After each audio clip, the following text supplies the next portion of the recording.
네. 유교를 겪으면서 용산역은 다시 한번 철저하게 파괴가 되는데요. 여기에는 중요 시설물들이 많이 있었기 때문에 이렇게 많이 파괴가 되었습니다. 이런 용산역이 1906년 용산역이 만들어졌을 때의 모습입니다. 그리고 두 번째 용산역이고 이후에 문화복합시설이 들어선 용산역의 모습을 보실 수 있습니다. 저희가 인터넷에서 한강의 다리들을 검색하면 이렇게 많은 다리들이 뜹니다. 아마 월드컵 대교까지 계산을 한다면 32개의 다리가 한강에 놓여 있는데요. 1900년에 처음 다리가 놓이면서 정말 많은 다리들이 한강에 놓이게 되었습니다. 이 다리들은 우리에게 편안함을 갖다주고 많은 발전을 가지고 오게 되었는데요. 이 한강 다리의 시작은 예전에는 나루가 있던 곳에서 시작됩니다. 한강에는 많은 나루가 있었는데요. 한강을 건너기에 가장 적당한 장소였습니다. 그래서 이곳에다가 예전에는 배를 타고 건너던 한강을 이제는 다리를 놓고 자동차를 타고 건너거나 아니면 우리가 걸어서 건널 수 있게 되었습니다. 그래서 한강이 주는 편리함뿐만 아니라 한강은 이렇게 우리에게 휴식과 문화를 제공해주는 그런 공간으로 바뀌고 있습니다. 용산이 가지고 있는 것 중에 하나인데요. 자랑할 만한 장소이기도 합니다. 효창공원인데요. 효창공원은 정조 임금의 아들 문효세자가 돌아가시면서 이곳에 효창묘를 쓰고 고종 때 효창원으로 승격된 장소입니다. 이곳에는 많은 왕실 가족의 무덤이 있었는데요. 지금은 이렇게 삼의사모, 임정요인묘, 김구선생묘가 들어서 있습니다. 고종 때 승격된 효창원이 일제강점기를 거치면서 많은 훼손을 당했습니다. 이렇게 많은 청일전쟁 때 일본군들이 와서 군영을 짓기도 했고 또 일제강점기에 이렇게 골프장이나 아니면 놀이시설, 공원으로 이용되면서 나중에는 왕실 묘역이 서삼릉으로 이장되는 사건까지 벌어지게 되죠. 광복 이후에 김구 선생님께서는 비어있는 이곳에다가 삼의사를 모셔오게 됩니다. 그리고 임시정부에서 활동하셨던 임정요인들도 모셔오게 되고 또 나중에는 김구 선생님도 이곳에 묻히게 됩니다. 지금 우리가 볼 수 있는 삼의사 묘역, 임정요인 묘역, 김구 선생 묘가 바로 이곳에 조성되어 있는 이유이기도 합니다. 그리고 또 한 가지 용산에 자랑스러운 독립운동가가 있는데요. 용산 출신의 독립운동가 이봉창 의사입니다. 이봉창 의사의 생가터 근처에 역사 울림감을 만들어서 우리가 이봉창 의사의 뜻을 기리고 있습니다. 또 효창공원에 의미와는 조금 다르게 시작된 효창운동장이 있는데요. 효창운동장은 효창공원에 의미와는 조금 다르게 탄생한 곳이기도 합니다. 아마도 독립운동가들이 묻혀있던 이곳을 독립운동가의 색채를 조금 희석시키기 위해서 탄생한 곳이 효창운동장이라고 볼 수 있는데요. 하지만 이곳에도 지난 세월 동안 축구인들의 많은 역사가 녹여져 있는 곳이기도 합니다. 또한 우리가 가지고 있는 공원 중에 하나인데요. 경의선 숲길이 있습니다. 이곳은 경의선이 지나가던 길인데요. 이곳이 경의선이 지하화되고 또 이곳을 공원을 만들었습니다. 그래서 용산역에서 출발하여 가자역까지 이루어지는 4개의 구간으로 만들어져 있습니다. 네, 이곳에는 이렇게 기차를 이용한 사랑방도 있고요. 또 걸으시면서 기찻길의 흔적도 보실 수 있습니다. 그리고 많은 수목들이 식재되어 있고요. 숲길 생태 체험을 할 수 있는 길이 쭉 연결되어 있습니다. 공동역 근처까지 가시면요. 거기에는 오랜 세월 동안 이 변화 과정을 지켜보고 있었노라고 말해주는 버드나무가 하나 여러분을 맞이해 줄 것입니다. 경의선은 지금 신의주까지 갈 수 없습니다. 서울에서 평양까지 갈 수 있는 출발점이 되는 곳이 바로 이곳이었는데요. 이곳은 이제는 생태의 길뿐만이 아니라 우리가 평화를 이루는 평화의 길이기도 하고 또 시베리아를 거쳐서 유럽까지 갈 수 있는 미래의 길이기도 합니다.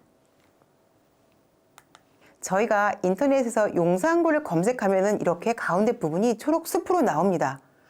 길이가 13km, 그리고 여의도 면적에 버금가는 공간이 이렇게 숲으로 조성되어 있는데요. 이곳은 지금 숲이 아니라 바로 용산 미군기지입니다. 이 용산 미군 기지는 일본 병영에서부터 출발했는데요. 러일 전쟁 직후에 일본은 우리나라에게 전국에 약 1000여만 평의 땅을 요구합니다. 용산에는 118만 평이 수용이 됩니다. 그래서 이곳에 용산역 앞에 바로 일본군 부대가 자리를 잡게 되는 것입니다. 그리고 그 이후에는 광복 이후에는 잠시 우리가 이 땅을 받는가 싶었는데 다시 6.25 전쟁이 일어나고 이곳은 다시 미군들이 들어가서 미군 기지로 사용하게 됩니다. 미군 기지로 사용할 때 삼각지역에서 녹사평역에 이르는 큰 도로를 기준으로 북쪽을 메인 포스트라고 불리고 남쪽은 사우스 포스트라고 불리는데요. 메인 포스트에는 업무 시설들이 집중되어 있고 사우스 포스트에는 숙소와 또 학교 이런 생활 시설들이 놓여져 있습니다. 이렇게 100여 년이 넘는 긴 시간 동안에 우리 땅이지만 우리가 들어갈 수 없었던 이곳이 이제는 우리에게 돌아오게 되었습니다. 이 공간이 이제 우리에게 열리는데요. 많은 분들이 버스 투어나 아니면은 주변부 투어를 통해서 한 번씩은 다 돌아보셨을 것 같은데요. 온 국민의 많은 관심을 가지고 있는 곳이기도 합니다. 일부 개방부지가 있는데요. 이렇게 작은 담벼락을 사이에 두고 우리가 들어갈 수 없었던 곳이었습니다. 하지만 이제는 우리가 마음대로 들어갈 수 있는 공원으로 우리 손으로 만들 수 있는 기회가 왔습니다. 많은 분들의 관심을 가지고 용산공원을 함께 만들어 나갔으면 합니다. 네, 용산은 이렇게 기지가 있었기 때문에 다른 곳과는 조금 다른 문화가 만들어졌는데요. 그 중에 하나가 대중문화가 아닐까 싶습니다. 용산 기지 내에는 미군 위문협회가 있었는데요. 이 위문협회에서 한국인들이 많은 공연을 참여했습니다. 그 중에 대표적인 분들이 지금 나와 있는 가수분들, 작곡가분들인데요. 지금 우리가 음악계에서 많은 선배님으로 인사를 받고 있는 신중현 씨나 조용필 씨도 바로 이곳 출신이라고 할 수 있습니다. 용산은 다양한 문화가 모이는 곳인데요. 이태원 시장뿐만 아니라 퀸원거리도 그 상징이라고 할 수 있습니다. 또한 삼각지 화랑거리가 있습니다. 미군 부대에서 근무했던 군인들의 초상화를 그려주면서 아주 유명세를 타게 되고 많은 화가들이 이곳에서 자신들의 그림 실력뿐만 아니라 많은 돈을 벌 수도 있었던 곳이 바로 이 화랑거리입니다. 지금은 그 수요가 많이 사라져서 그 명맥만 유지하고 있는데요. 이것도 용산에 특화된 문화가 아닐까 싶습니다. 기지 주변의 또 하나의 대표적인 문화 중에 하나가 음식 문화인데요. 용산 기지 주변에는 이렇게 많은 다양한 음식들이 있습니다. 처음 보시는 사진은 대구탕인데요. 국방부 근처에 있는 대구탕 거리입니다. 미래문화유산으로도 지정되어 있습니다. 그리고 또 밑에 사진은 1967년에 시작된 김용환 과자점인데요. 이 김용환 과자점뿐만 아니라 용산에는 혜태제과, 오리온, 롯데 같은 유수의 기업들이 본점이 있습니다. 이 또한 미군 부대와 철도가 그 영향을 준 탓이기도 합니다. 그리고 미군 부대와 가장 관련이 있는 음식을 꼽으라면 부대찌개가 아닐까 싶은데요. 이 부대찌개는 기지에서 나왔던 햄과 소시지 이런 부속물들과 김치와 함께 넣고 끓였던 전통적인 음식은 아니지만 퓨전 음식이라고 할까요? 그런 우리 입맛에 맞는 대표적인 음식이 되었습니다. 또 용산 전자상가가 있는데요. 그 전에 있던 청과물 시장이 이전하게 되면서 1987년에 들어섰습니다.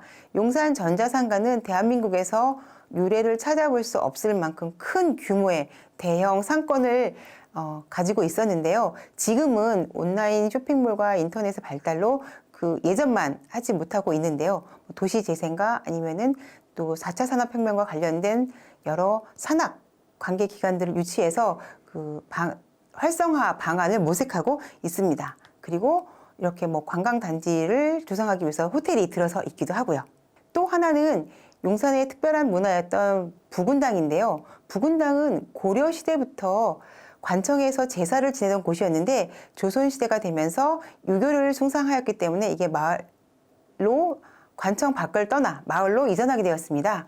그래서 마을에서는 마을 제사를 지내는 것과 동시에 또한 한강변에 위치하고 있었기 때문에 또 안전을 기원하는 그런 기능까지 수행하게 되었습니다. 그래서 용산에 남아있는 많은 부군당들은 1년에 한 번씩 또는 2번 정도 제사를 지내는데요. 유교적인 제사와 또 무속적인 굿을 하는 곳이 있기도 합니다. 네, 이것은 지금 개방부지인데요. 장교 숙소 5단지입니다. 담벼락 하나를 건너면 다른 세상을 볼 수 있는데요. 그곳이 이곳이 아닌가 싶은데요. 기지에서 근무했던 많은 사람들의 숙소들을 지금 개방하고 있습니다. 이곳은 용산역 옆에 있는 철도회관 화단에 있는 연복사탑 중창비입니다. 학생들이 지금 탐방을 나왔는데요. 개성에 있던 연복사탑 중창비가 용산에 오기까지 어떤 이유가 있었는지 이것도 용산 주민들에게 알려드리고 싶습니다. 그리고 용산 주민들이 함께 만들어본 부군당에 관한 문화입니다. 우리가 알고 있던 또는 남들에게 알려주고 싶었던 용산의 문화를 하나씩 배워서 주변에 알리는 작업을 하고 있습니다. 우리는 지난 2년 동안에 코로나 때문에 해외여행을 하지 못했습니다. 덕분에 우리는 우리 마을 구석구석을 돌아볼 수 있는 기회를 가졌습니다. 제가 골목을 돌다 보면서 만난 행운입니다. 이렇게 우리는 우리 옆에 있었던 가장 아름다운 하나하나의 의미를 찾으면서 하루하루를 여행처럼 보내고 있는데요. 지금 우리가 찾고 있는 그 여행들 또는 우리 문화 하나하나가 바로 오래전 김구 선생님께서 가지고 싶었던 높은 문화의 힘이 아닐까 생각합니다. 용산이 가지고 있는 가치, 또 용산의 재발견, 이것들은 우리 용산 구민들, 또 서울 시민들이 함께 만들어 나가야 될 것이라고 생각합니다. 서울의 중심이고 변화의 중심에 서 있는 용산입니다. 그리고 용산에 살고 있는 우리 주민들이 주체가 되어서 우리가 가지고 있는 아름다운 자산들을 찾아서 지키고 알리는 활동을 하였으면 좋겠습니다. 감사합니다.